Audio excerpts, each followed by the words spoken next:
जमीला बेगम, क्यों अपने आप को सजा दे रही हैं आप? जाने वाला तो चला गया, आप अपने साथ ऐसा क्यों कर रही हैं?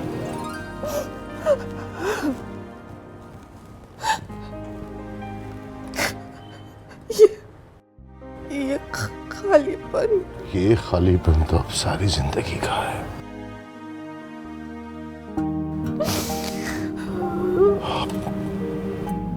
आप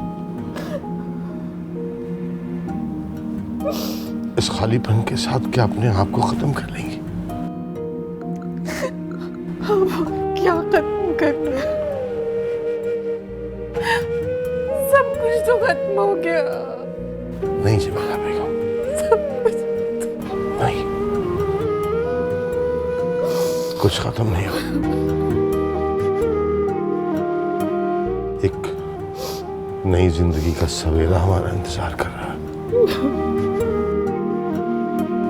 चांद तो हमेशा हमारे दिलों में रहा है, हमेशा रहेगा। आप अपने आप को संभालें।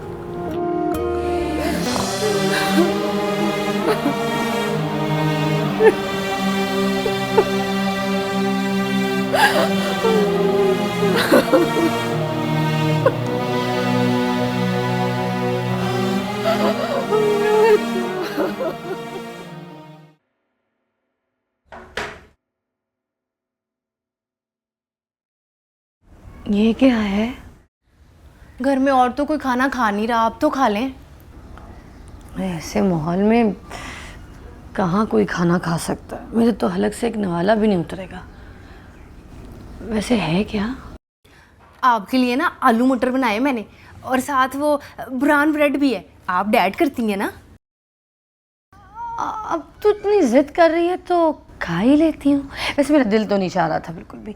कोई बात नहीं बीबी जी, अगर दिल नहीं चाह रहा तो फिर मैं। अरे ठहर जा, हर बात की जल्दी पड़ी होती है तुझे, हैं? मरने वाला मर गया, चला गया, उसके पीछे हम क्यों मरे? हैं? दे दे मुझे निकाल के ला। मौत हो गई है, मैं भला खाती हुई अच्छी लगूंगी? तेरा कौन सा कोई सगा मर गया है? तू कौन सी बेवा हो गई है? खा ले, तुझे कोई मार थोड़ी डालेगा। मजे का बना है। तुझे पता मैंने दोपहर में भी खाना खा लिया था छुप कर। मुंह छुपा कर खाती भी रही, रोती भी रही, किसी को पता भी नहीं। तुम मेरा काम कर, सबसे बड़े मजे की बनाई है तूने। एक प्लेट लेकर आ। अभी लेके आती हूँ। जल्दी ला। क्या हुआ? इतना परेशान क्यों हो? एक तो आप लोग सोचते बहुत हो। अच्छा चलो, ये लो सिगरेट पियो। तुझे पता है मैं सिगरेट नहीं पीता, और तू मुझे ये बता कि तू सिगरेट पिएगा और वो भी मेरे सामने?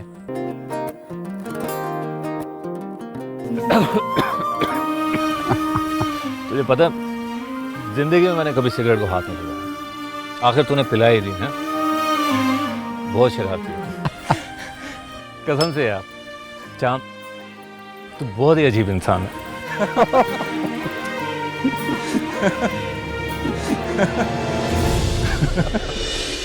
किससे बातें कर रहे हो? हाँ? किसी से नहीं। वो तुम्हें वैसे ही लगा होगा, यहाँ तो कोई भी नहीं है। ये लो, खाना खा लो।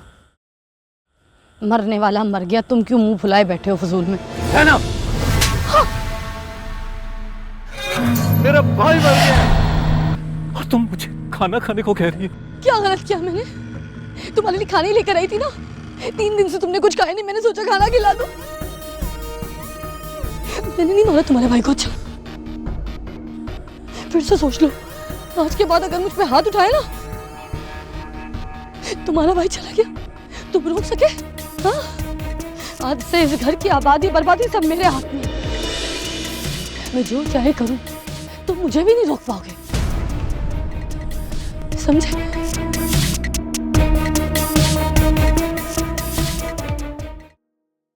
Any,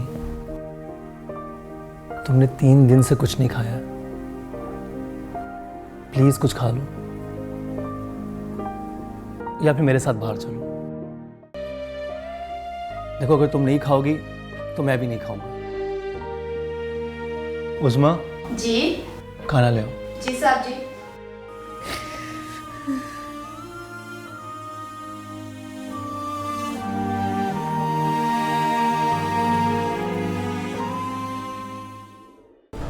so sad. खैर, फरमाइए मुझे याद कैसे किया? हाँ जफर साहब, एक काम करें, नवाब साहब और उनके बेटे पे एक प्रोग्राम बनाए 2 घंटे का। बेटे के नुकसान के अलावा उनकी रेपुटेशन को बहुत नुकसान पहुंचा इस हादसे से, और फिर उनकी गैर मौजूदगी की वजह से असलम शेख ने बहुत फायदा उठाया उनके खिलाफ झूठ बोल के। अब हमें वो कमी पूरी करनी है। मेरा दोस्त इलेक्शन जीते, ये अब हमारी जिम्मेदारी है। ठीक है सर, हो जाएगा। आपका हुक्म सर आंखों पर। मुझे इजाजत। Thank you very much.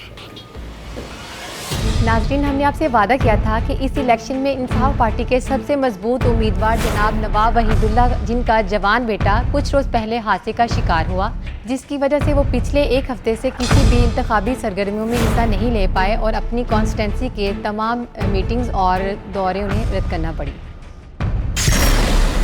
इस आमिर खत्री का भी कुछ करना पड़ेगा। पास जाओ, उन्हें कुछ दिलासा दो। घर में सब परेशान है, तुम अकेली नहीं हो। मैं इस घर में नौकरानी बनने नहीं आई थी, मालकिन बनने आई हूँ। अच्छा ठीक है, लेकिन अभी फिलहाल ये सब बातें करने का वक्त नहीं है। तुम्हारी इस घर में औकात क्या है? हाँ, ऑफिस तुम जाते हो, बिजनेस तुम संभालते हो, मगर तुम इस घर में क्या हो? पॉलिटिक्स में तुम्हारे अब्बू हैं। देखो मैं तुम्हारी तरह नहीं, मैं इस घर की बड़ी बहू, और तुम्हारे अब्बू के बाद इस घर में जो कुछ भी है वो सिर्फ मेरा है।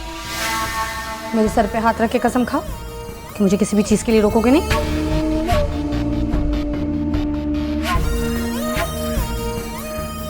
अच्छा बाबा ठीक है, नहीं रोकूंगा, लेकिन अभी तो जाओ।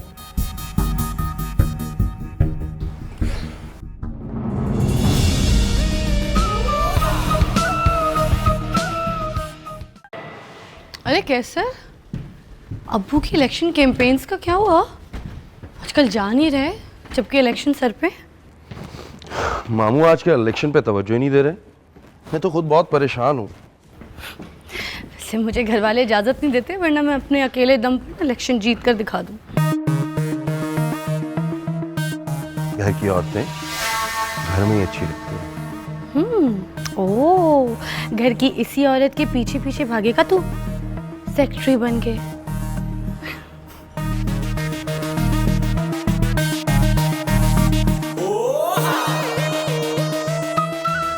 अब्बू की कुर्सी पर तो मैं ही बैठूंगी।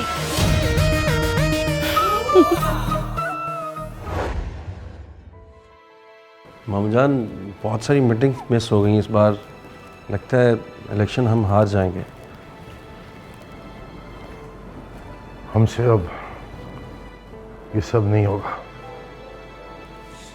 करना पड़ेगा मामू जान। वोटर्स क्या सोचेंगे? और ऑपोजिशन वालों ने भी बहुत सारे सवाल उठा दिए।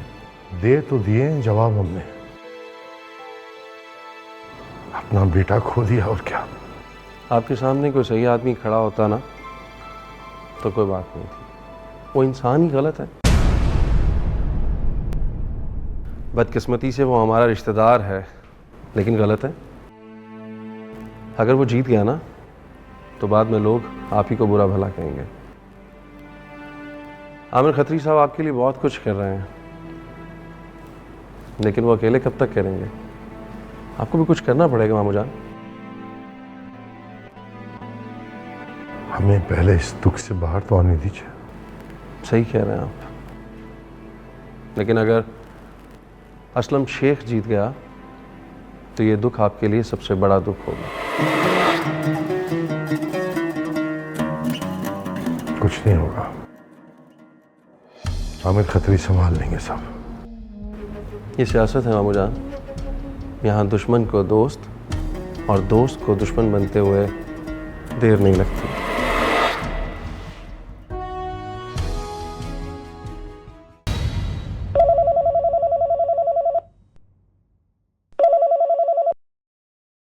जी सर, असलम शेख साहब आए हैं आपसे मिलने। असलम साहब, ठीक है, भिजवाएं। हाँ, कॉफ़ी भिजवा दीजिएगा।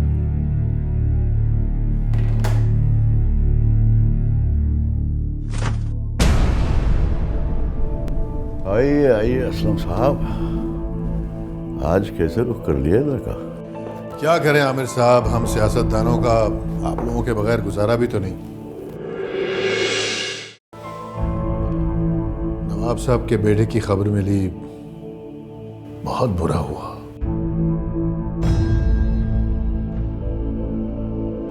बहुत दुख है मुझे उसका, आखिर भाई था मेरा। उससे ज्यादा तकलीफ ये सुन के पहुंची है कि उसका निकाह होने वाला था आपकी बेटी के साथ। जी बस, जब अल्लाह कोई मंजूर नहीं तो हम क्या कर सकते हैं। आमिर साहब, मेरा एक भाई है छोटा, माशाल्लाह से 200 करोड़ का टर्नओवर है उसकी कंपनी का। तो मैं आपकी बेटी का हाथ मांगने आया हूं उसके लिए।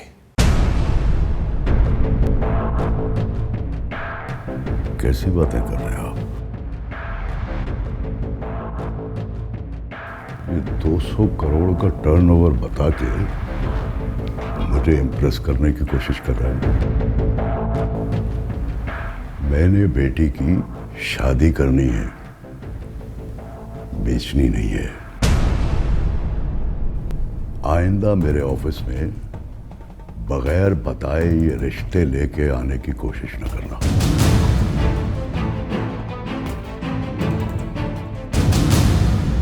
मेरी बेटी खुद डिसाइड करेगी कि उसे किससे शादी करनी है। आमिर साहब,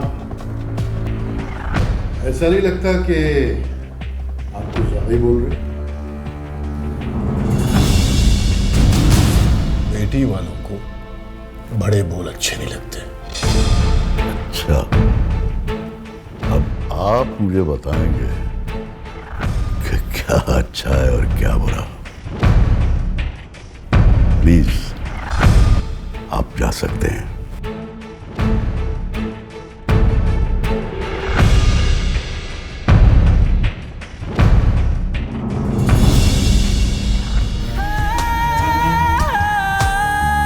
आमिर साहब, याद रखिएगा, आज आपने इनकार किया है, एक दिन आएगा जब आप हमारे साथ खड़े होंगे।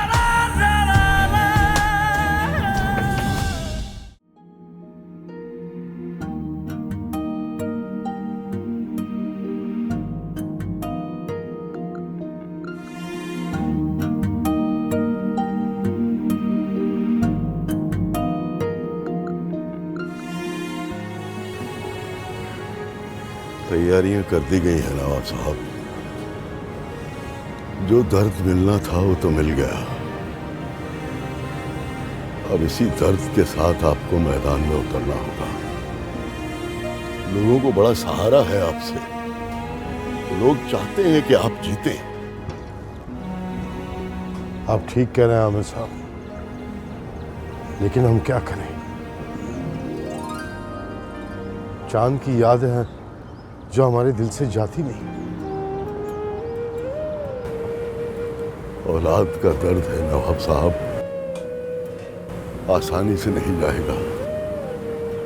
लेकिन अब आपको इसी दर्द के साथ अपनी लड़ाई लड़नी होगी। कल घर में कुरान खानी और आयत करीमा है, काफी लोग आ रहे हैं। उससे फारिग हो के इंशाअल्लाह हम शहर में निकलेंगे। अपनी आवाम को मायूस नहीं करेंगे हम। ये वादा है हमारा आपसे।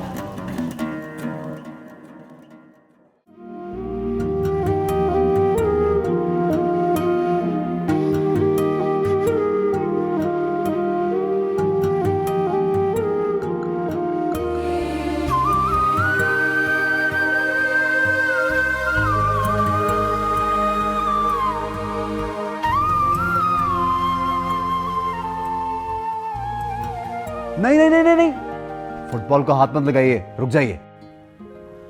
क्यों रखी हुई इतनी गंदी फुटबॉल यहाँ पर, कीचड़ से भरी हुई? तो फुटबॉल पे कीचड़ ही लगाओगे तो और क्या लगेगा? ऑब्वियसली, घर में थोड़ी खेलते हैं कालीन पे, मैदान में जो खेलते हैं तो कीचड़ तो खुद लगेगा। अच्छा तुम मुझे ये बताओ कि ये तुमने हुलिया क्या बना रखा है? इतने गंदे कपड़े, तौबा तौबा, लाल रंग की पैंट भी कोई पहनता है? बॉलीवुड की फिल्में देख देख कर ना बिल्कुल बिगड़ गए हो तुम। Come on, mommy. I'm a rock star, you know. Can't you see? Look at me, I'm a rock star. Yoo-hoo! और ये बॉलीवुड को छोड़ें यार, मैं तो डायरेक्ट हॉलीवुड की सोच रहा हूँ। और आपको पता है, ऐसे कपड़े पहनने से इंसान स्टार यानी कि रॉक स्टार जल्दी बनता है। सिंगिंग मिंगिंग बाद में सीखेंगे। तुम देखना, एक दिन तुम्हें इस कमरे से ना निकाल के दम लूंगी, समझ आई? कमरे से निकाल देंगी लेकिन दिल से नहीं निकाल सकती कभी भी। जा, रुक जरा, चांद।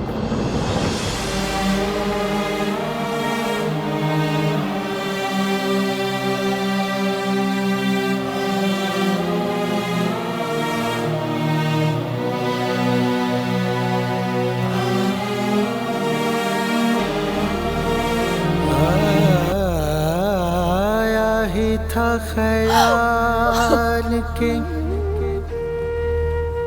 आंखें छलक पड़ी, आंसू तुम्हारा। बेटा, मैंने तो मजाक किया था, तुम तो सच में ये कमरा खाली करके चले गए।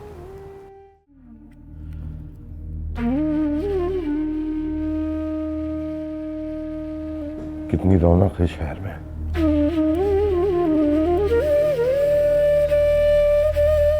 सिर्फ हमारे घर में सन्नाटा है।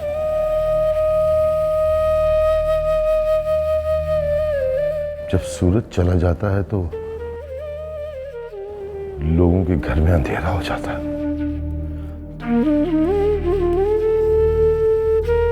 हमारे घर में तो चांद के जाने से अंधेरा हो गया।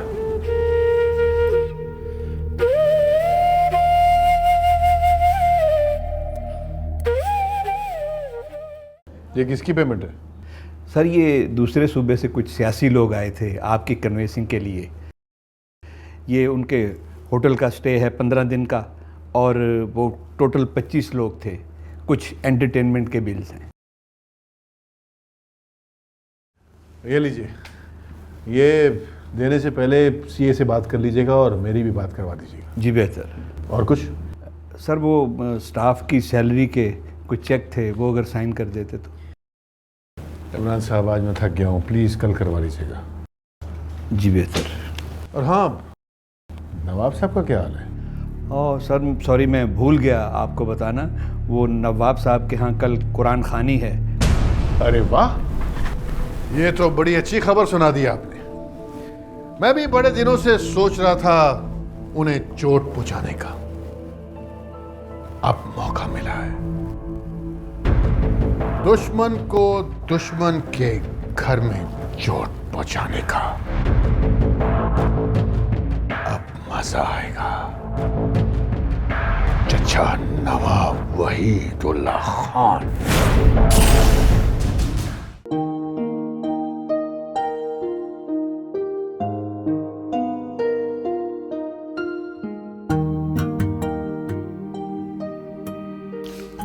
नहीं बेटा, तुमने नहीं चलना? अभी नवाब साहब का फोन भी आया था, पूछ रहे थे तुम्हारा। चलो बेटा जल्दी करो। नहीं पापा, मैं नहीं जा सकूंगी। उसे वहां का मंजर नहीं देखा जाएगा। बेटा वो लोग भी तो देख रहे हैं ना, उन्होंने तो अपना बेटा खोया है। तुमने तो वो खोया है बेटा जो तुम्हारा था ही नहीं। बेटा चलो, तुम जाओगी तो उन लोगों का दिल भी बहल जाएगा। जिद नहीं करते बेटा, इस तरह अपने आप को घर में बंद कर लेने से कुछ नहीं होगा, है नहीं बेटा? आई नो बेटा, तुम्हारे साथ अच्छा नहीं हुआ, लेकिन ये जो कुछ तुम कर रही हो ये और भी बुरा है बेटा।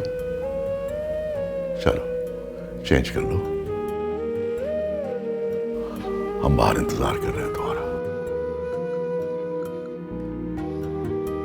गेट रेडी बेटा।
हम आपके दर्द में शामिल हैं ससुराल। क्या करें, खून का रिश्ता जो ठहरा। जब खून पर मुसीबत आती है तो खून को दर्द तो होता है। मैं चची जान से मिला हूं जरा।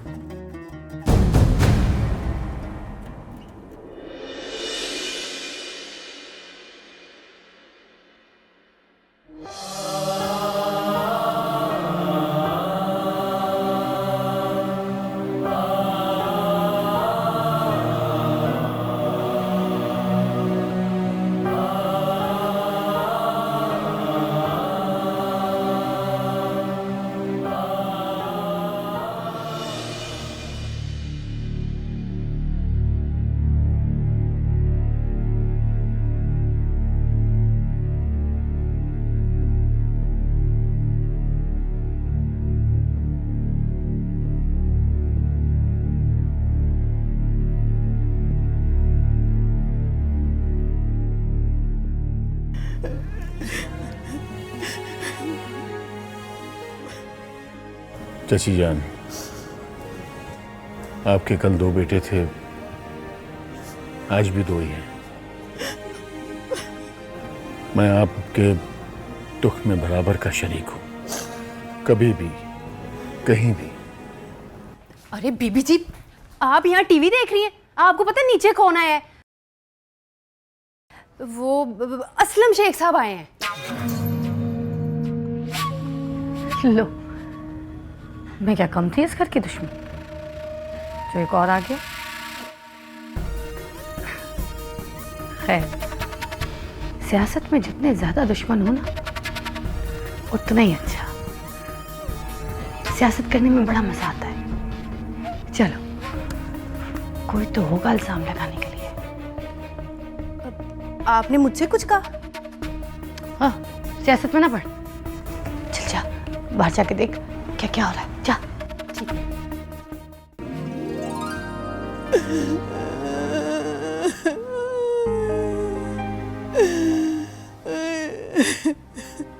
फूफो जान, झगड़ा दो भाइयों का है। आपकी नाराजगी मुझे समझ में नहीं आती। अगर चचा जान आपके भाई हैं तो मैं भी तो आपका भतीजा हूं। खून का रिश्ता है हमारा। इतना ही खून का रिश्ता समझते हो तो उसके खिलाफ खड़े क्यों हुए इलेक्शन में? फूफो जान, चचा जान को हराने की तमन्ना कभी नहीं थी मुझे, लेकिन जीतने की ख्वाहिश तो सबको होती है ना। और वैसे भी क्या फर्क पड़ता है कोई जीते या हारे। कुर्सी को तो नवाबों के घर ही रहना ना। चलता हूं।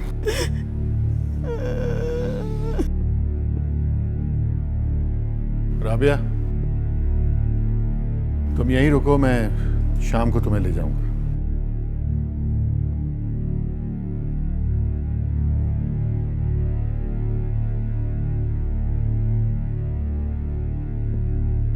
अच्छा चाचा जान, अल्लाह हाफिज।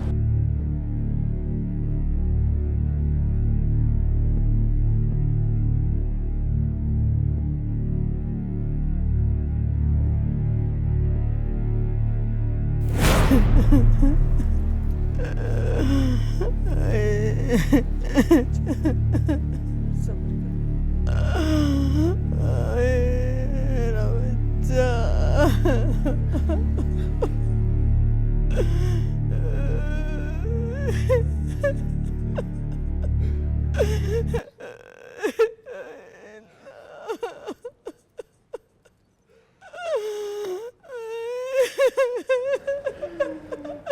आप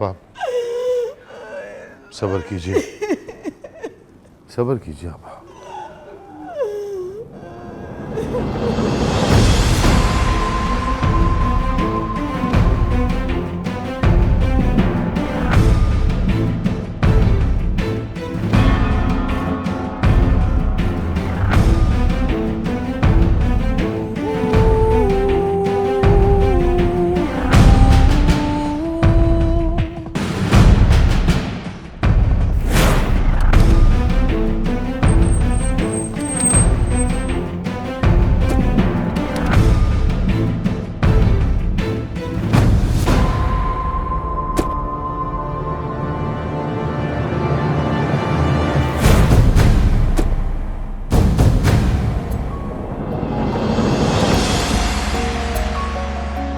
नहीं मैं कमली